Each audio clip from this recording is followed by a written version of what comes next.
I welcome you to the channel which explores various critical issues benefiting students, industry professionals, and faculty. I am Professor Jitesh Thakkar, Professor Logistics and Supply Chain Management and Dean Academics at Gati Shakti Vishwavidyalaya, Central University, Vadodara. Gati Shakti Vishwavidyalaya, India's first and only university in transportation and logistics sector, is sponsored by Ministry of Railways, established by Government of India with a unique mandate to contribute in the ecosystem of multimodal logistics and all the modes of transport, including rail, road, aviation, water, ports, and shipping. With this unique mandate, Gati Shakti Vishwavidyalaya is contributing through teaching, research, executive training program in all three dimensions: technology, that is infrastructure; management, that is services; and policy, that is reforms. Gati Shakti Vishwavidyalaya, GSV, is propelling the nation towards a new era of interconnectedness and sustainable development through innovations and best practices in transportation and logistics sector.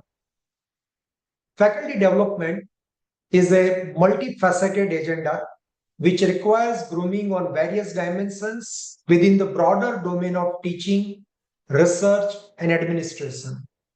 The aim of this channel is to address how faculty can respond to evolving educational requirements in higher education institutions in 21st century NEP 2020 era, and to share the content in this regard with an objective to ensure 360-degree development of the faculty in higher education institutes. The content broadly covers enhancing teaching effectiveness using improved pedagogical skills, innovative teaching methods, classroom management techniques, and student engagement strategies, utilize technology as an enabler, and foster critical thinking for solving complex problems. It also provides content on promoting research impact and productivity through training in research methodology, data analysis, and scientific and technical writing.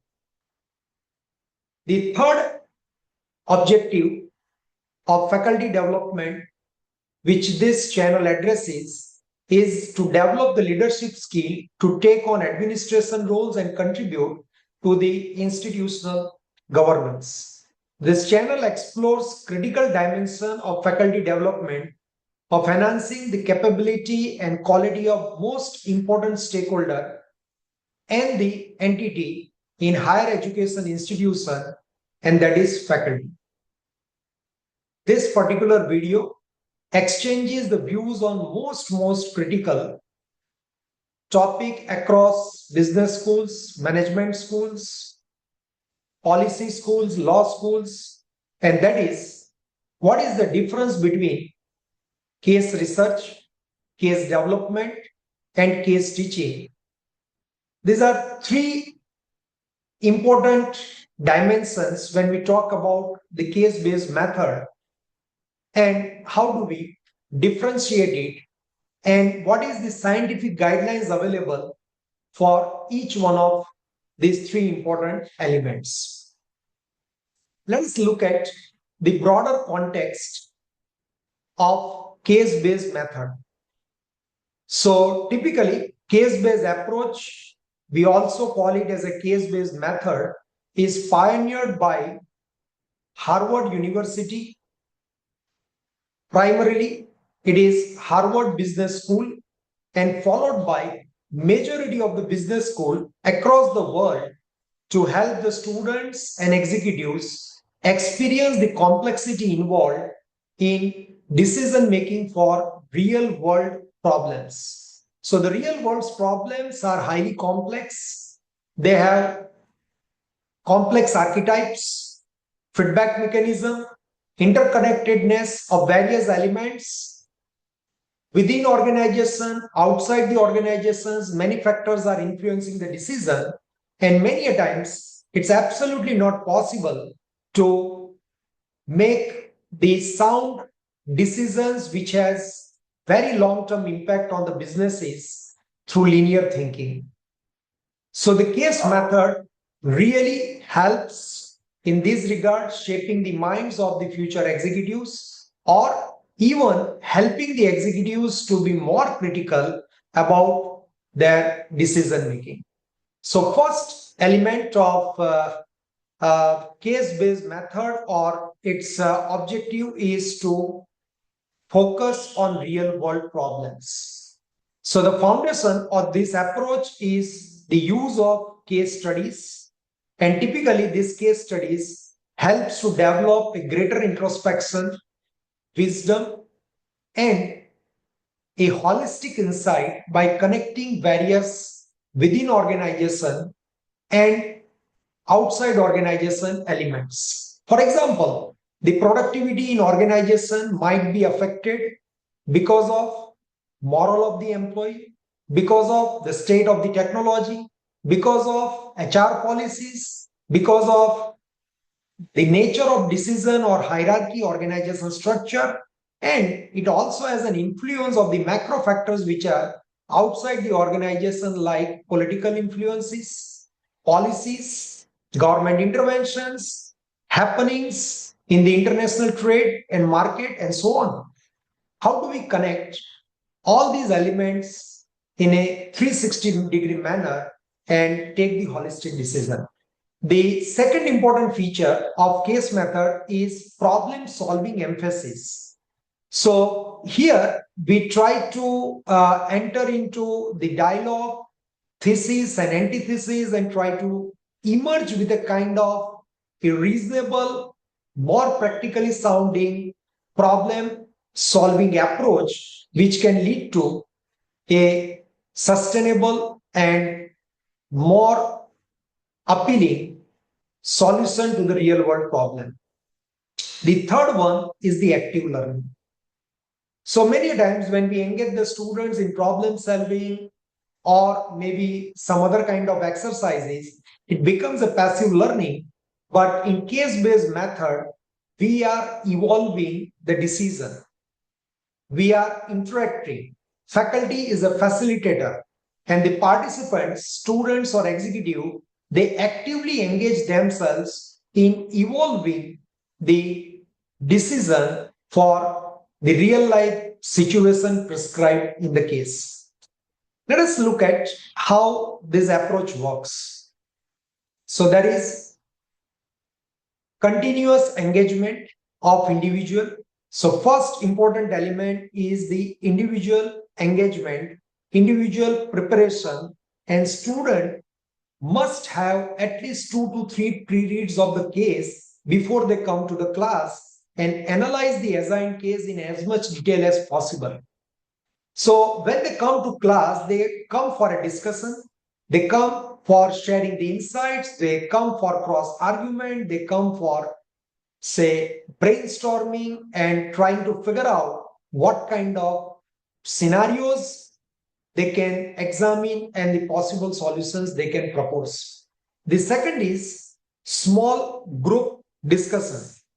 So quite often, students discuss the case in a smaller group before the full class discussion, and this allows them to refine their understanding when they put their proposition, when they put their view in the larger mass. The third element, how this case-based approach works, is the class discussion. This is the heart of case method, and many a time students, executive, they don't understand the importance of the case pre-read, whether at the individual level or in a small group, and really coming to the class for a fruitful, constructive, and productive discussion. This discussion is guided and facilitated by the professor. Case method absolutely does not advocate teaching of the case, just like we do in a traditional classroom teaching, it strongly emphasizes on facilitating, guiding the discussion by providing select critical trails. How this might have happened, why the productivity might have gone down, why the moral of the employee has been affected. So there are various trails faculty and facilitator can provide, but it is the student and the group where they actively engage and evolve the discussion really matters. If you look at broadly the goals of case method, then the prime objective is to break the linear thinking and promote non-linear thinking, considering the complexity of the real life situation and interconnectedness involved in among the various critical elements within the organization and outside the organization. So first goal is to promote the critical thinking. There is no the answer. Many possible solutions can be thought of, scenarios can be generated, can be challenged, and through this thesis and antithesis kind of process, we can come out with some amicable, scientifically driven, and more logical wisdom and conclusion. Decision making, the method provides practical experience or practice in making decisions under conditions of uncertainty, just as in the real world. So not necessary that case can provide all the information, and all the informations are put absolutely in a structured manner. So we have to go through the case and see the trail and see that how the elements are interconnected, and within the given uncertainty, what kind of decision a manager or a decision maker or a protagonist can take. Communication and persuasion. So students develop their ability to articulate their ideas clearly. They put and position their arguments critically and build the quality for a persuasive arguments. So obviously that there could be multiple views in the class, and student will put forward their views across the different groups, and then they would like to pursue their own idea, their own recommendation, their own logic, and also in the process they will introspect and examine. Leadership and teamwork. So this is the fourth and most important goal of the case method, that fosters collaboration. Today, no business can really work when we talk about the design thinking kind of approach without teamwork and collaboration. And case-based method is the best instrument to promote a culture of collaboration, leadership, and build a confidence in decision making under various kinds of uncertainties and limited information. Where this can be used, so many a times in general we feel that cases or case-based method is most suited or used in the business schools and the various kind of business situations, but this method is extensively used by law schools in studying the legal precedents to teach legal reasoning, public policy, to analyze the various policy implications, challenges, and developing solutions. Also, it is extensively used in medicine. So medical school, they use case studies of patient histories to teach diagnosis and the treatment to their students. Certainly, we acknowledge the significant contribution of Harvard case-based teaching method, as it is the pioneering business school in delivering this case-based approach. And this case-based approach, or we may call it as a case method, is a distinctive pedagogical approach which emphasizes on active, collaborative, and problem-based learning.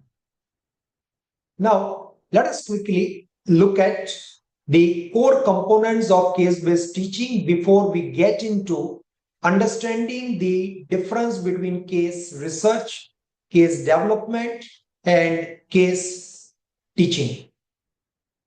So the critical components or the core components of case-based teaching are typically three. Number one, case studies as the foundation.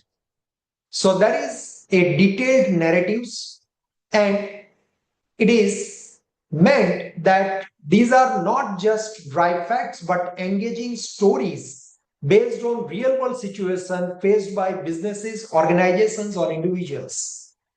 This means that case does not just throw some of the information or maybe the tables and figures, appendices, but it exposes the learner, decision maker, executive to some of the complexity.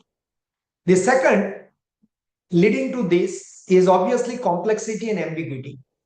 So case present multifaceted problems with incomplete information mirroring the uncertainties of the real life decision making.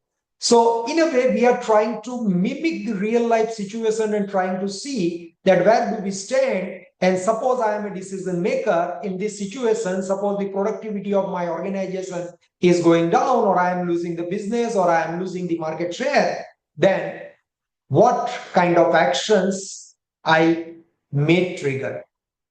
The second core component is active student engagement. As I mentioned, that preparation is key. Through this video, I want to strongly emphasize to all the students and executives in the business school who are using this most interesting and effective pedagogy, that is case-based learning, that pre-read of the case at an individual level or in the small group is extremely important, and you must come to the class for a critical discussion, developing the thesis and antithesis. Discussion-driven learning. So certainly we put strong emphasis on collaboration, teamwork, and leadership skills. The third important core component to be appreciated in the case method is the role of instructor. Instructor is a facilitator. Instructor will direct the discussion. Instructor will encourage and motivate the students. Instructor may bridge the gap between two diverse opinions and try to help them to come out with some more interesting proposition. So absolutely, in the case-based teaching method, the role of instructor should not be seen like we do in the traditional teaching, like narrating the case, teaching the case, presenting all the facts through PPT, and then student will just understand that what is there in the case. It is absolutely not the purpose. The purpose of case is to move from context to concept. We will discuss this part in detail in the subsequent discussion. Key features of the case-based teaching is focus on decision making, development of critical thinking, as I emphasized, and emphasis on communication, collaboration, bridging theory, the gap between theory and practice. So many times the executives and the business, the students in the business schools, they have the concern that how do we bridge the gap between our curriculum-based learning and the practical situation that prevails in the real world. So I think the case-based is one of the extraordinary way to bridge this gap and provide an early sensitization to the students and executives about the real world challenges. So certainly it puts emphasis on greater engagement and motivation. So if I just try to summarize whatever little we discussed, then in essence, case-based teaching is about learning by doing. It is action-oriented. You must get involved. There is no other way. Fostering critical thinking and developing the skills needed to tackle the real-world problem. Now, let us come to the title where we want to appreciate the difference between three critical elements: specific to case method. First is the case research. Second is the case development. And third is the case teaching. What are the scientific principles? How do we really execute? And fundamentally, what is the purpose and the difference behind these three things?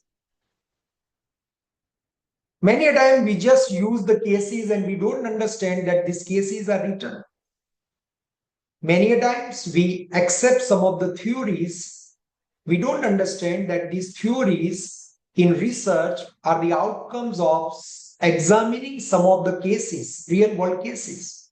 And that is something where we need to appreciate the difference between these three. Let us begin with the first one, that is case research. So the focus of case research is to generate new knowledge through in-depth investigation of a real-world phenomena within its context. Suppose I am studying the context of small and medium-scale enterprises, then within its context, I would like to examine a couple of cases, and then I may like to investigate a couple of research questions or my propositions and to come out with some theory. So typically, when my research is in the exploratory phase, it means I do not have adequate constructs available to really form the hypothesis and test the hypothesis using inferential statistics. You may apply structural equation modeling or correspondence analysis, principal component analysis, factor analysis, and ANOVA, and try to investigate, or linear regression, nonlinear regression, and try to investigate the relationship among the variables. My research in a particular area is not that much mature. It is quite in the nascent stage. It is in the exploratory stage. And the only technique that can help me to examine the theory and even to establish the constructs is case research. So the purpose is to explore, describe, explain, to evaluate a specific situation, event, or entity. And the process is defining research question. I'm observing something in my day-to-day world, and that triggers a curiosity, and I just want to investigate that phenomena. For example, why there is a congestion on the roads in my city? Why the number of accidents are increasing? What is the traffic behavior in my city or in my locality? How is the usage of pooled cars? I have certain questions, I have certain curiosity, but I don't have well-defined constructs, and the entire domain is quite in the nascent stage, exploratory phase, and I can only conduct in this stage most effectively case-based research.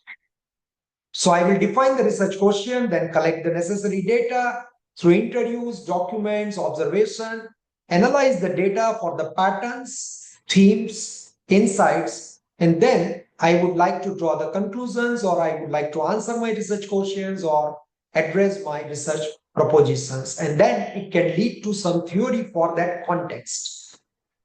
So outcome is the research report, academic paper, or book, whatever, for a particular context. We may just look at a small example. A researcher might conduct a case study of a company that successfully implemented a new sustainability initiative to understand the factors that contributed to its success. Now, you please see that implementing a new practice, innovative practice for sustainability is absolutely context specific. If a chemical industry does it, then the practices are highly unique, contextual for the chemical industry. And similarly, if this is done by a manufacturing industry, then it has to be investigated within the context where case-based research is highly useful. There are some scientific guidelines, scientific framework, and one of the most seminal and referred framework in the case-based research is given by Kathleen M. Eisenhardt. He is considered to be a prominent figure in the field of case study research and particularly known for her work on using case studies for theory building. So as I told, many situations are in nascent phase, and I absolutely do not have some well-established theory reference where I can borrow the constructs and conduct inferential analysis, data-driven analysis. So that is something where Eisenhardt has provided the seminal work and the framework for conducting the case-based research. This guidelines as primarily outlined in our influential 1989 paper, Building Theories from Case Study Research, published in Academy of Management Review, Volume 14, number 4, pages 532 to 550, you may like to refer, and it provides a structured approach for conducting the case-based research. Let us look at this summary. You may refer the paper for the detailed understanding, but let us look at the summary of the work of Eisenhardt. So there are key guidelines, and broadly these key guidelines are provided under 5 important steps. Number 1, getting started. So in the getting started phase of the case-based research, Eisenhardt advises to form the research question based on your observation or maybe some secondary literature if available, interview and interaction, and select the cases strategy. Now, this is something which many times bothers the researcher using the case-based research methodology, how many cases we should really develop and investigate. So that is an important consideration, and that consideration is theoretical saturation. As a rule of thumb, Eisenhardt says that anything between 4 to 10 is a good approximation in terms of number of cases, and something between 4 to 10 would provide you a good theoretical saturation. It means you won't be able to derive much more information for that context. So, for example, I am investigating the supply chain issues in small and medium scale enterprises, and if I examine the 4 companies, 4 cases, 6 companies, 7 companies, then gradually I would reach to the theoretical saturation, and roughly in the range of 4 to 10 cases, if I examine in detail, then I would be in a position to answer some of the important critical questions which I have raised as the prima facie of the research.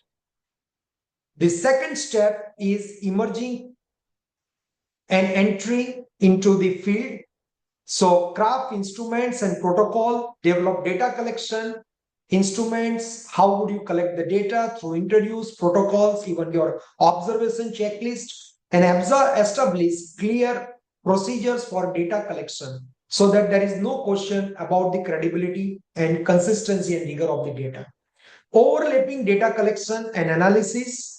So here, it's important to have the triangulation. Many a times, if we just rely on one source of data, there is likely possibility that we may get into the bias, and hence through observation, through interview, through interactions, through secondary report, we try to triangulate the data to have greater credibility in examining the facts. The third step, when you have collected the data, is about analyzing data. Eisenhardt strongly advocates the use of 3 important strategies for analyzing the data. You look within case analysis. So let's say you have examined some 8 cases, organizations of small and medium scale enterprises to study their logistics and supply chain issues. Now you look at within cases with respect to maybe what is their inventory turnover ratio, what is their lead time, what is the number of complaints they receive, what is their warranty period, say field visits, warranty claims. You try to look at a couple of critical and important dimensions within cases, and that will help you to emerge some insights for the context, broader context that you are studying, logistics supply chain management practices in small and medium scale enterprises, for example. The second is cross-case analysis. So here we try to look at some of the similarities, differences and patterns. So, for example, you have some polar cases. One small and medium scale enterprise is performing extremely good because they have very high inventory turnover ratio, their lead time is very low, their number of complaints are on a very minimal side, and on the other side, you have a small and medium scale enterprises which is not performing so well in their logistics and supply chain. These are two polar cases, and you try to look at the pattern, you try to look at the similarities, and this can really help to extract some important and critical insights to build the theory. Third, within analyzing the data, Eisenhardt suggests that you look for the patterns. So many things, many phenomena are occurring where if we look at the themes, relationship, patterns, then some of the critical insights can be emerged. For example, if the labor productivity is down, the technological intervention is low, or the moral of the employee is low, does it contribute really to the poor inventory turnover ratio? We can look at the pattern, we can look at the associative nature of the various themes, and then we can try to come out with some of the critical insights with respect to the research questions and proposition we are trying to investigate. The fourth step, as a part of Eisenhardt guideline in the case-based research, is shaping the hypothesis. So as I mentioned, I'm examining a nascent area. It is in the exploratory phase, and at the end, when I conduct the case-based research, I may deliver highly sharp on hypotheses which can subsequently be investigated through real-life primary or secondary data collection, and that can yield much better insight for the strategy and policy implementation. So you may unfold the literature and you can have the research closer, sharpening the hypothesis as a part of fourth step. The fifth is some of the important consideration Eisenhardt advocates to refer, use multiple data sources. As I mentioned, it's a triangulation, interview, observation, secondary data, reports, company reports, annual reports, and so on. Maintain flexibility. Be open to adapting the research design and data collection methods as new insights emerge. So when you do the case-based research, you cannot be extremely rigid about your research methodology. And as you go deeper, because you are in the exploratory phase, you may try to unfold your research methodology, adapting new ways of gathering the data and analyzing, and focus on theoretical contribution. How will you enrich the existing body of knowledge? So if I just summarize this seminal work of Eisenhardt, then there are key strengths. It emphasizes on rigor, focus on theory building. It's an iterative process. There are certain criticisms and considerations for the researcher. One is the potential for bias. Yes, through triangulation, we can try to minimize. Limited generalizability. Yes, this is one of the issue when you conduct the case-based research, that can the outcomes or the propositions or research questions I have investigated and the recommendations I am drawing. For example, I have examined some of the cases of small and medium scale organizations in Gujarat. Can that be generalized for the context of maybe West Bengal or maybe Rajasthan and so on? Yes, this is a question, but we should not forget that we are just in the phase where the research in a particular domain is in the extremely exploratory phase, nascent phase, and we do not have the constructs and adequate data available to deploy my inferential statistics strategies. Time consuming, yes, you have to really get into the iterative process, interact, visit, field visit, and this is time consuming. But yes, despite this consideration, let us appreciate that Eisenhardt has provided quite a sound framework which helps the researcher to undertake a systematic study in a scientific way for conducting case-based research. let us appreciate another most seminal work in the case-based research, and that is by Robert K. Yin. His contribution, Case Study Research, Design and Methods, is considered to be a highly seminal work that provides a comprehensive guide to conducting case study research. If we just quickly look at, maybe some of the areas are overlapping with the Eisenhardt, but Yin had tried to put the case-based research method in his own structure. So some of the critical highlights of Yin's work, his advice is or extends the guideline for case-based research as the first comes the definition of the case study. It is very important for a researcher to understand what is the case study, and that is where he emphasizes that case study is an empirical investigation that investigates a contemporary phenomena within its real life context, just not by going through some secondary literature in this. Number of visits to organizations, studying the real life phenomena, observing what is happening, interacting with all the people across all the levels and so on. And especially when the boundaries between phenomenon and context clearly evident, means you can see it. Yes, there is a fall in productivity, and on the other side, there are the factors which are responsible. So when I see this boundary, I have opportunity to examine this boundary in the real life context. That is where the case-based research really comes into play. So when to use case studies, he advocates that research question is a how or why question, how the productivity can be influenced or why productivity or morale of the employee is going down.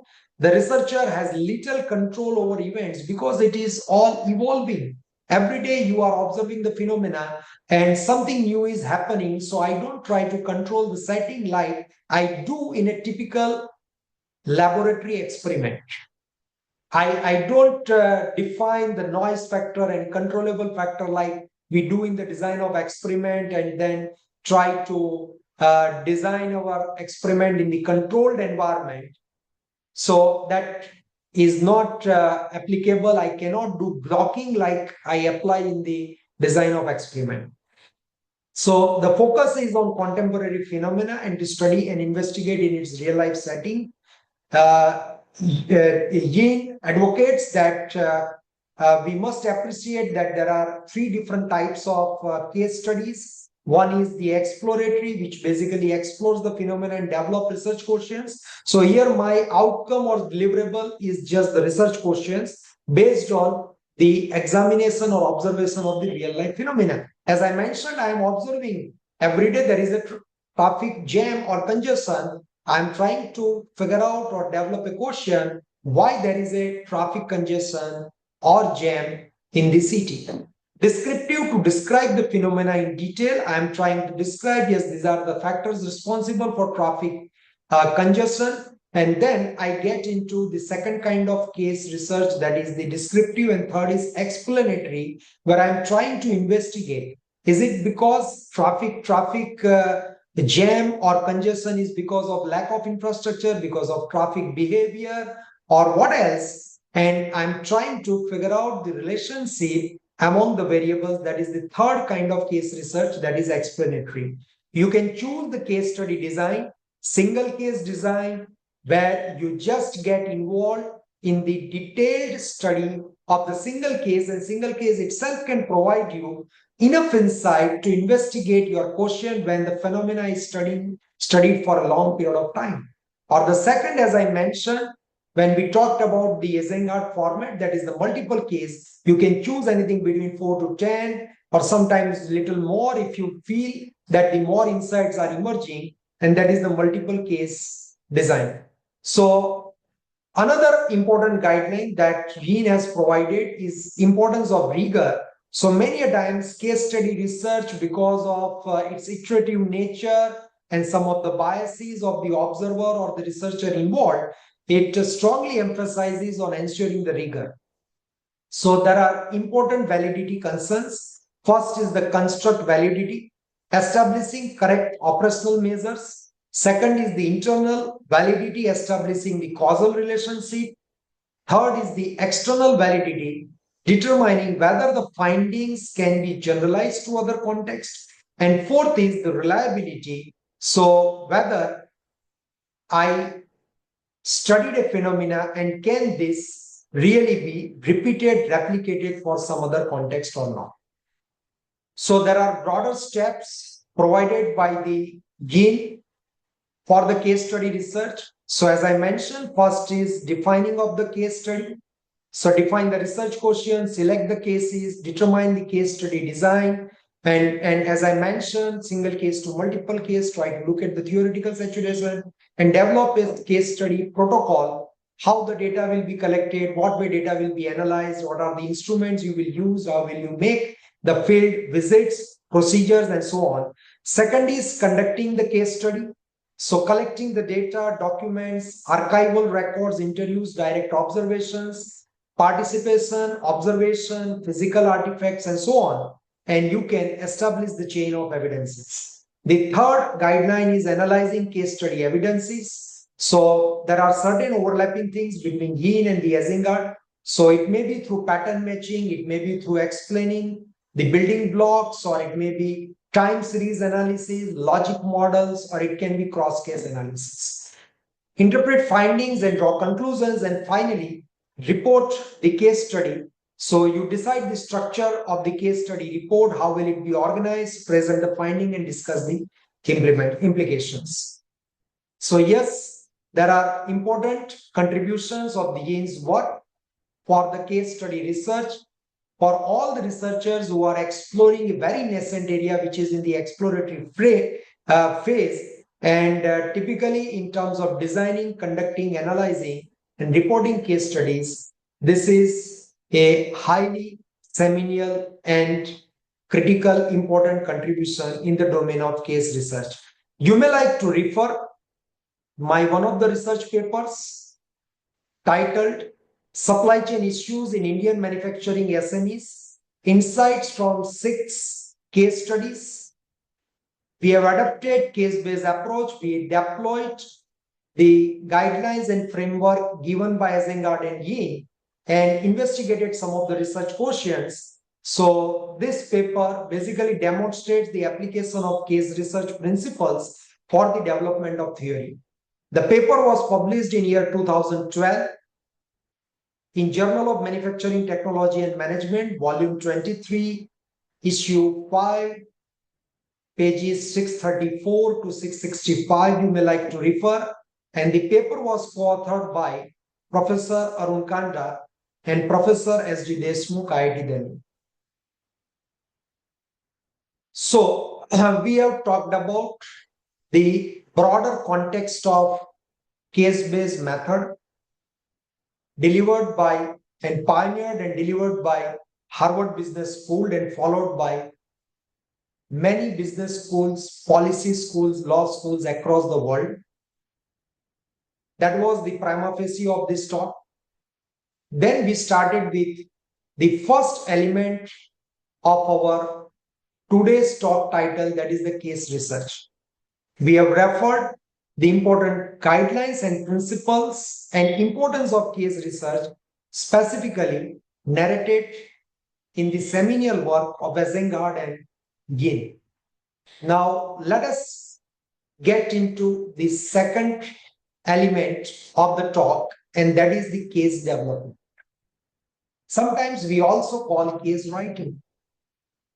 So case development and case writing differs from case research. And yes, you can deploy some of the important principles, there is absolutely no bar.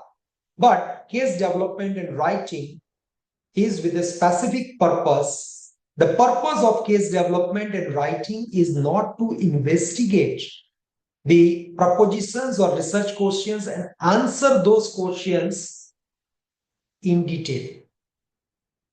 The purpose of case development is to narrate the various incidences, the dilemma of a decision maker, protagonist, and see that in what way, when we administer this case for the teaching, the students in business, law, medical school And executives can be sensitized about the complexity, uncertainty in the business environment, and they can be prompted to think and get into the discussion, arguments for delivering some of the critical insights.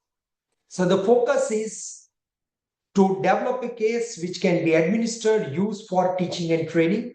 The purpose is to provide learner realistic scenario, and the process is to identify relevant and engaging situation, the context, gather information from various sources, interviews, company documents, new articles, structuring the information in the tabular format, maybe in the figures, and maybe the cross tabulation, writing the case, including background, relevant data, and so on. And the outcome is a well-crafted document that does not provide the solutions, does not provide the unique recommendations, but sensitizes the learner, engages the learner in the active mode for the discussion, participation, and examining the various scenarios to evolve the critical guidelines. So let us try to look at the example just to make our idea better and defined. Say a professor might develop a case study about marketing team facing a crisis due to product recall. So many times we have seen that because of some defect or maybe some kind of perception in the market segment, there is a huge product recall, and we want to examine, analyze the situation, and try to come out with some of the critical insights and propose the solutions. Yes, the case is developed and administered to help students appreciate that what could be the reasons and what could be the strategies to handle and minimize the impact on business or risk mitigation strategy to handle the product recall situation. So let us look at and revisit our understanding in a more refined way. What is a case? A case documents all the significant and relevant occurrences. It narrates all important happenings over a period of time. You have chosen the window. Suppose you want to develop a case, maybe for a typical automobile company, maybe Maruti, and you want to study what has happened in the business of Maruti in terms of its market share or in terms of its logistics productivity during 2010 to 2024, then this is the window you are considering for developing the case. And then you try to narrate what is the dilemma maybe the CEO or maybe the general manager or vice president logistics is facing. It exposes the reader to all the significant and relevant occurrences to appreciate the complexity of the situation. Yes, why we use the case method, as I said, that this provides the engagement of the learner to examine the real life situation and bridge the gap between theory and the real world situation. In a typical word, I would say that case method emphasizes on context to concept. For example, we teach in a traditional class Maslow's theory. It's a concept that yes, how an individual advances from the basic needs, that is the food, shelter, to safety, to social, to self-esteem, and then self-actualization. This is the 5-level hierarchy, Maslow's hierarchy. And then we try to demonstrate maybe its application for a typical, say, manager, maybe in the sales or maybe an individual in the organization, or frame the HR policy. So this is a traditional method of teaching where we move from concept to context. I'm teaching the Maslow's hierarchy and then I'm going to the context. Case method is just reverse. Please appreciate the fact critically. Case method is just reverse of the traditional way of teaching. It emphasizes on context to concept. Here there is a case and Typically, in terms of HROB, this case describes that how an individual or sales manager really contributes to your organization, how it is reflected in his day-to-day decisions, behavior, engagement with the customers, engagement with the other stakeholders, and then you try to relate it to the concept like Maslow's hierarchy, that because this person is at this stage of Maslow's hierarchy, and that is why there is a phenomenal, say, contribution from this manager, and he is living altogether at a different platinum in the Maslow's hierarchy.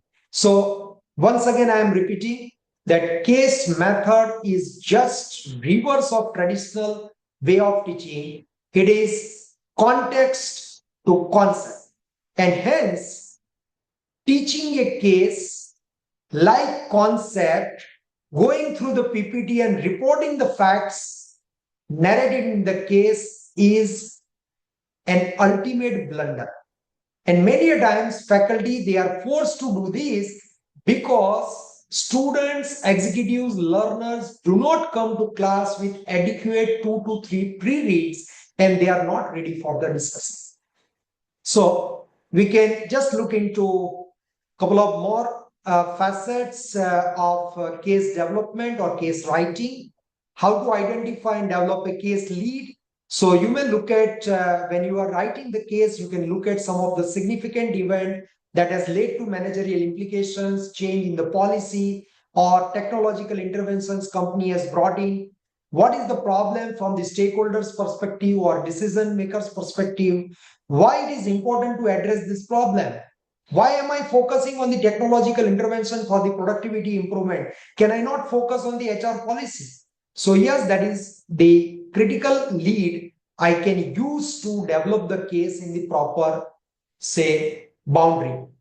What is the specific about the organization in its context? Because each organization in its context is different. This may provide me some lead to develop my case. Who are the stakeholders? What are the financial and organizational implications? What are the constraints that prevent an obvious solution? And what are the implementation challenges in the possible solutions? There are various trails, there are various leads we can use to develop the case, to put our narration, which are quite exciting and engaging for the students and the learners and executives in the class. So there are some important guidelines for case writing.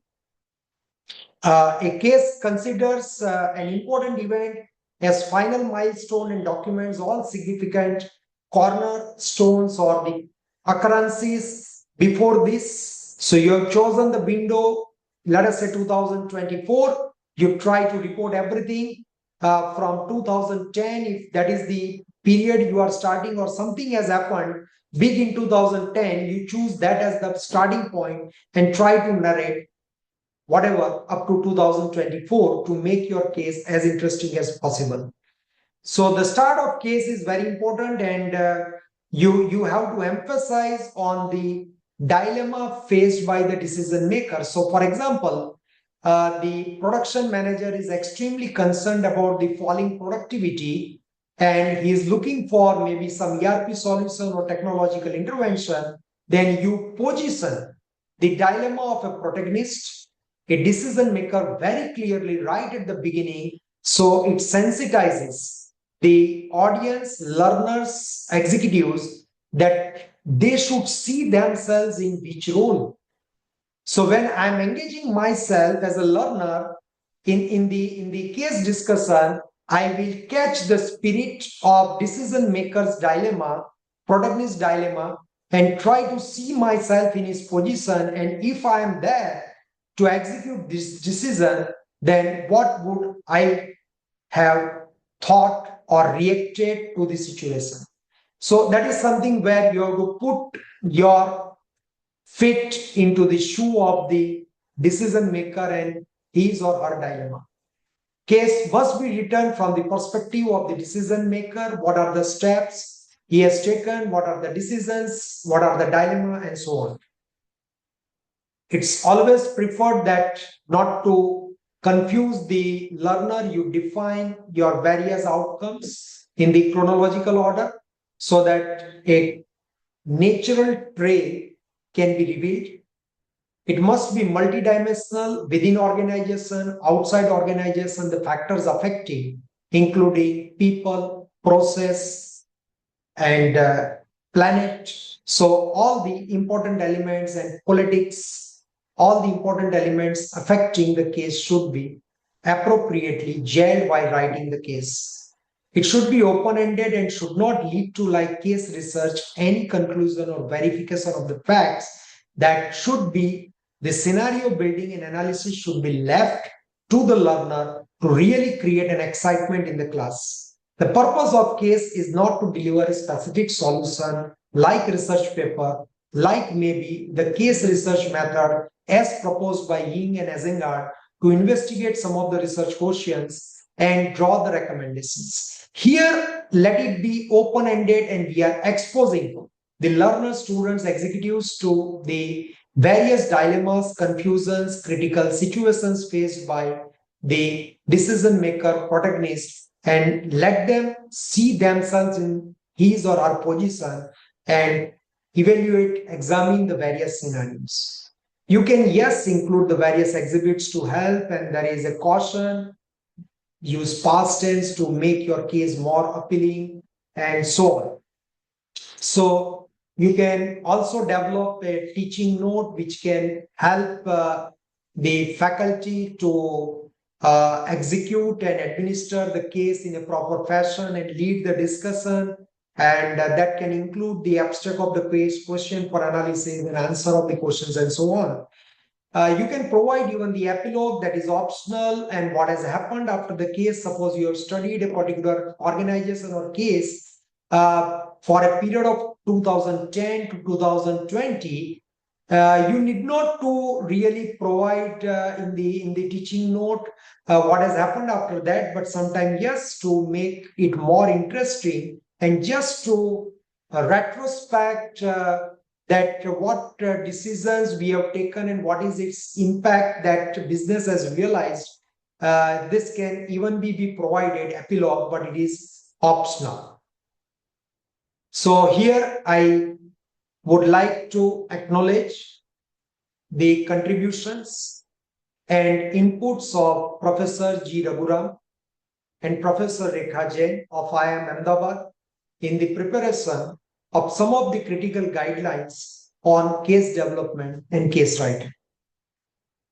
So far, we talked about broadly the case method, case approach given by Harvard Business School. Then subsequently, we had a deep dive into the first two elements of this talk, how to conduct the case research for a nascent area which is in the exploratory phase, and second, how to write a case, how to develop a case. Now, you have written the case. It has to be effectively administered.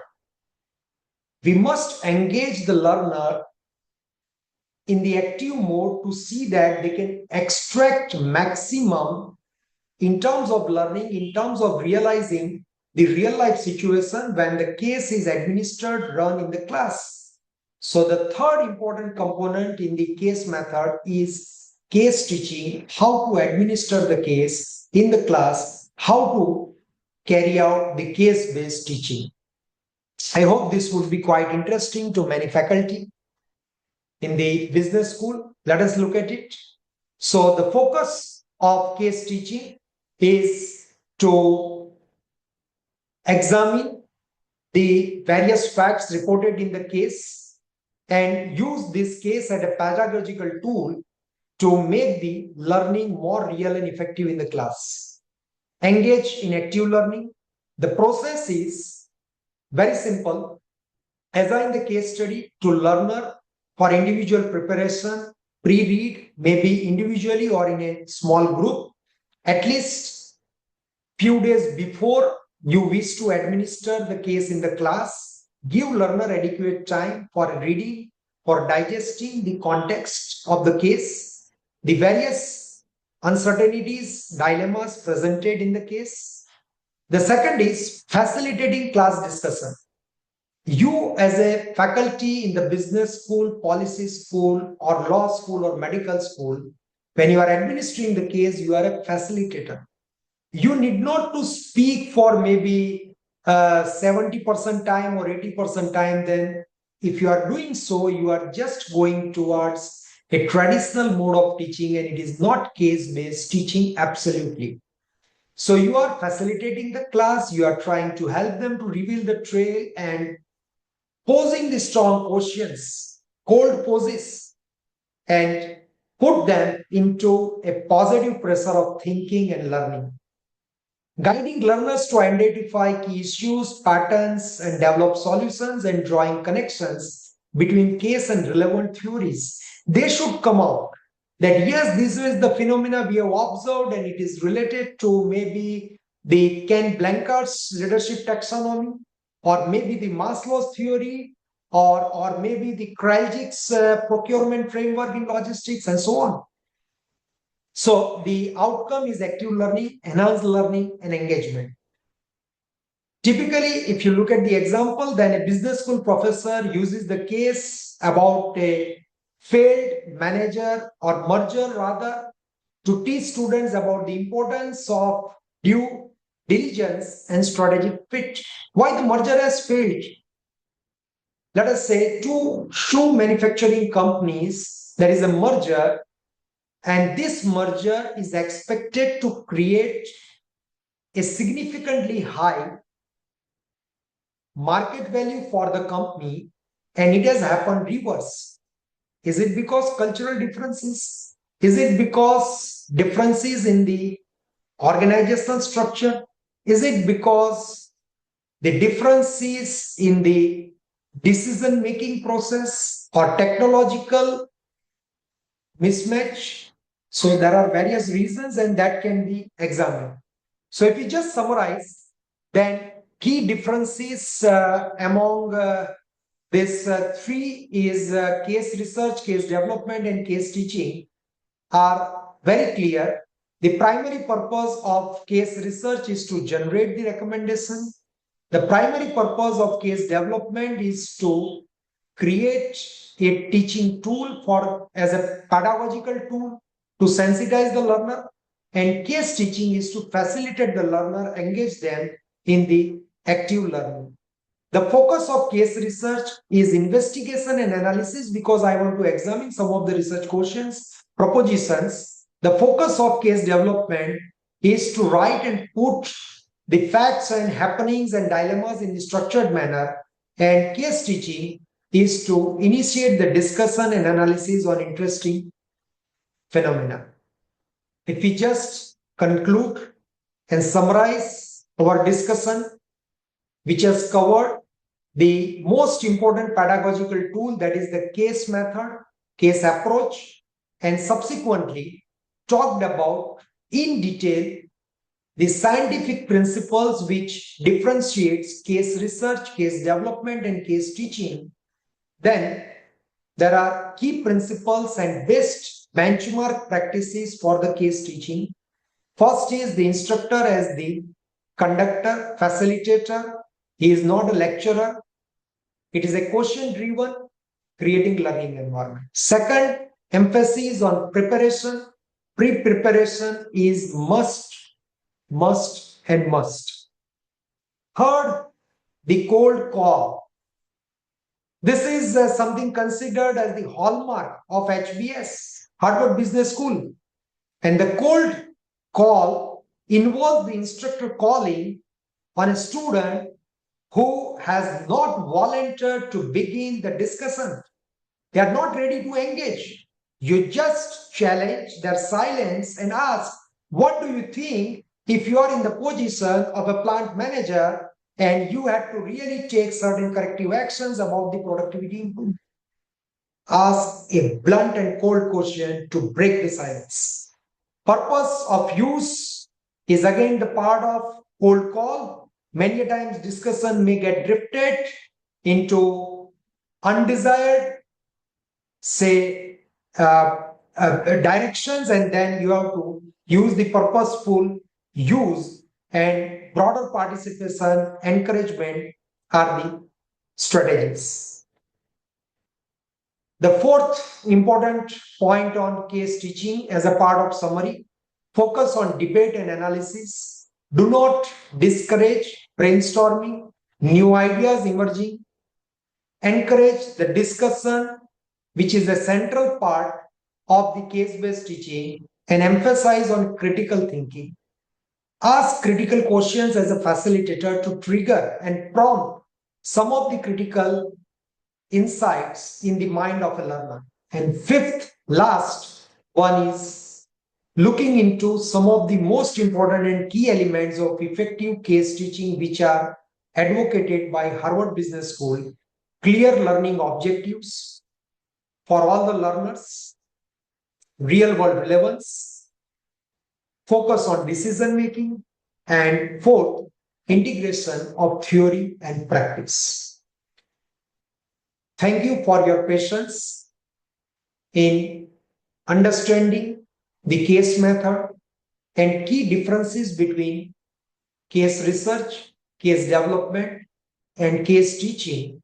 And I hope when the case method is used as the most important pedagogical tool across all premier business schools in the world, this video would really help the faculty, learner, and executives engaged in the learning through case study to derive greater insights and make their learning experience more effective. So just to conclude and emphasize on my university, Gati Shakti Vishwavidyalaya is India's first and only university in transportation and logistics sector, and it focuses on all the modes of transport, rail, road, aviation, water, port, and shipping, with a focus to contribute in all three dimensions: technology, that is infrastructure; management, that is services; and policy, that is reforms. And with this, university is contributing in the direction of industry-driven, innovation-led insights-led initiatives and activities for the benefit of transportation and logistics sector in India and across the world. Thank you for your interest in learning various dimensions of faculty development. We will keep exploring more issues in this platform for the benefit of most important entity, stakeholder in the higher education system, that is faculty.